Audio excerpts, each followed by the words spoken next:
Assalamualaikum warahmatullahi wabarakatuh. Nama saya Yoga Giasa. Nomor induk mahasiswa saya 125602111006. Saya akan menjelaskan tentang rumus penting dalam telekomunikasi.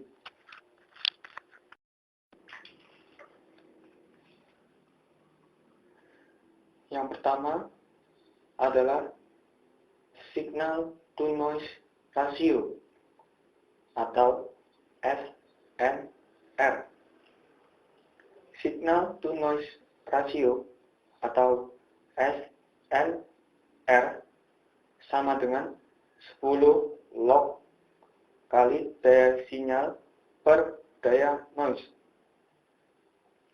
sama dengan 10 log tegangan sinyal per tegangan noise.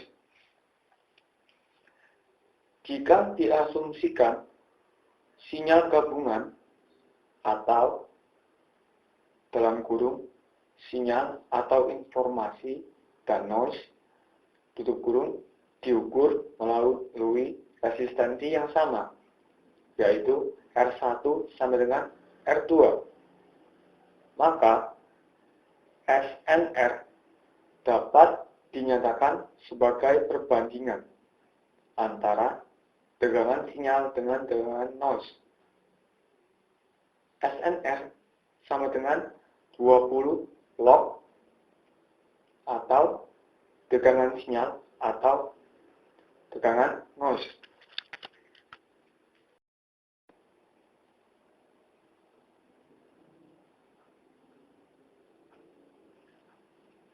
Kedua, noise factor F sama dengan SI per NI dikali N0 per S0.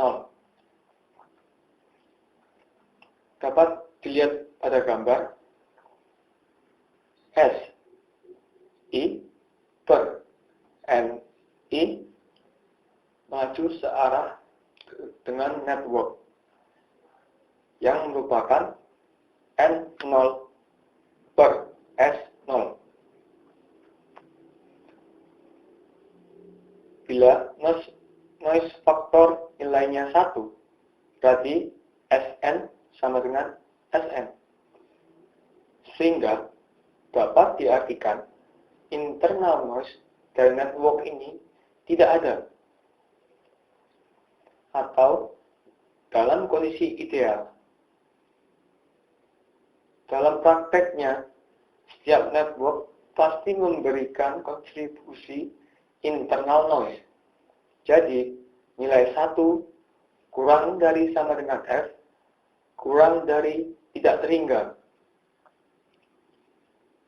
Berarti nilai Sn lebih besar dari Sn.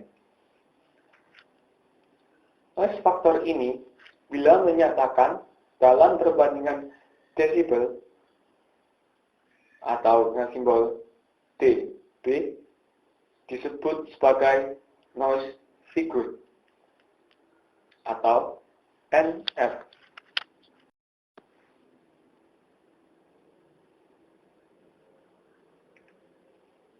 Yang ketiga adalah bit error rate atau BER. Bit error rate atau BER sama dengan sigma bit yang salah dibagi dengan sigma bit yang dikirim, yaitu C sama dengan BW log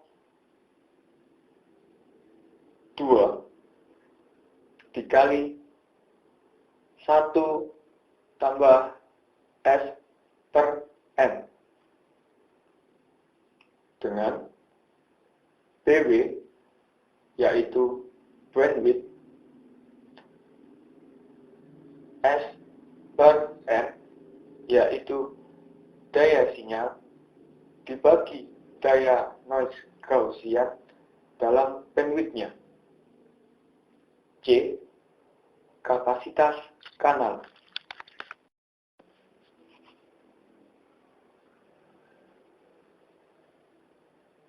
Yang keempat ialah bandwidth atau biasa yang disebut lebar bidang.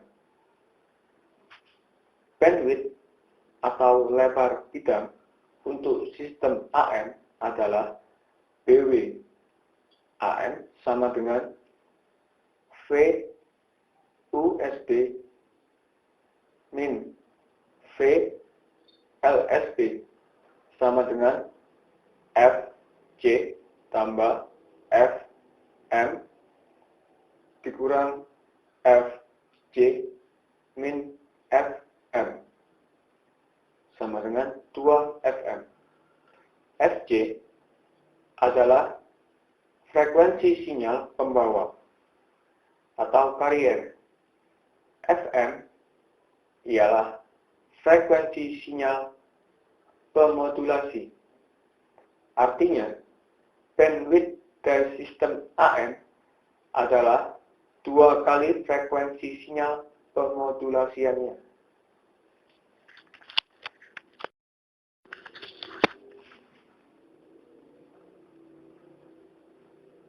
Yang kelima ialah modulasi amplitudo.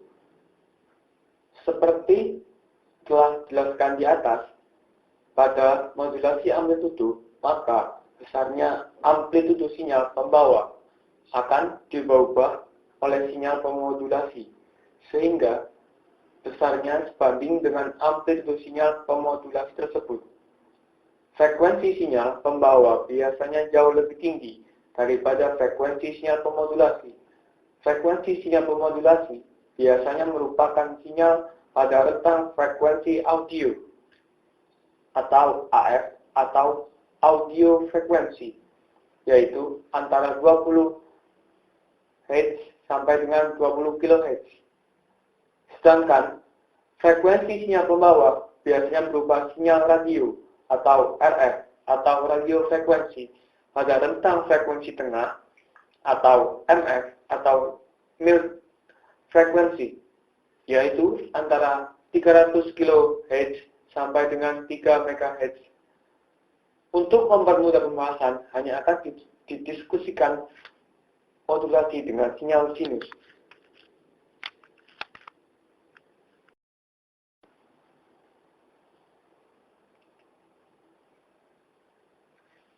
Jika sinyal pemodulasi dinyatakan sebagai EM sama dengan VM sin omega M kali T, dan sinyal pembawanya dinyatakan sebagai C sama dengan C sin omega C kali T, maka sinyal hasil modulasi disebut sinyal termodulasi atau EAM.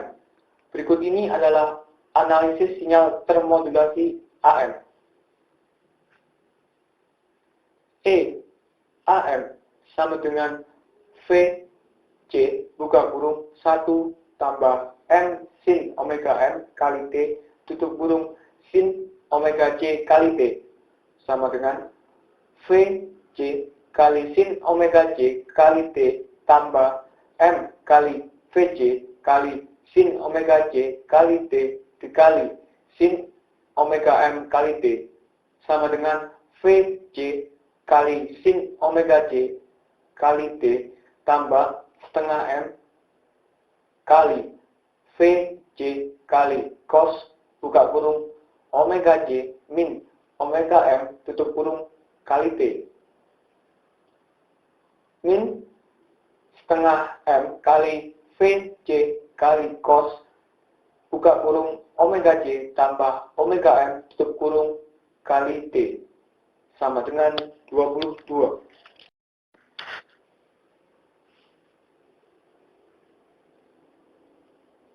Dengan EAM, yaitu sinyal termodulasi AM. EM, sinyal pemodulasi. EC, sinyal pembawa. VC, amplitudo maksimum sinyal pembawa. VM, amplitudo maksimum sinyal pemodulasi. M, yaitu indeks modulasi AM. Omega C adalah frekuensi sudut sinyal pembawa dengan satuan radian per detik. Omega M, frekuensi sudut sinyal pemodulasi dengan satuan radian per detik. Hubungan antara frekuensi sinyal dalam Hertz dengan frekuensi sudut dinyatakan sebagai omega sama dengan 2pi kali F.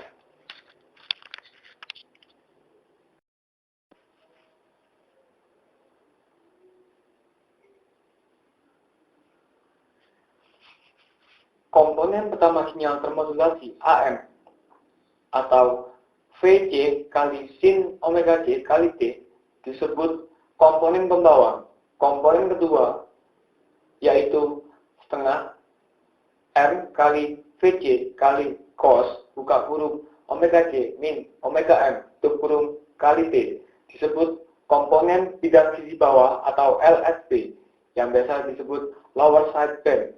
Dan komponen ketiga yaitu setengah M kali VC kali cos buka kurung omega C tambah omega M tutup kurung kali T disebut komponen bidang sisi atas atau USB yang biasa disebut upper side band.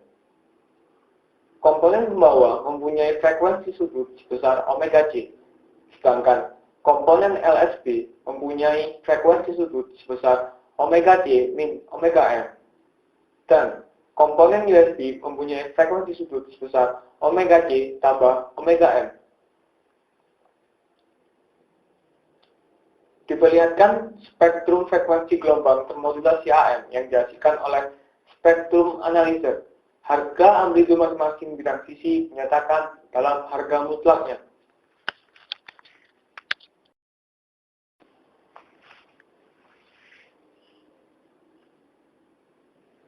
Yang berikutnya ialah modulasi frekuensi atau biasa yang disebut frequency modulation atau FM.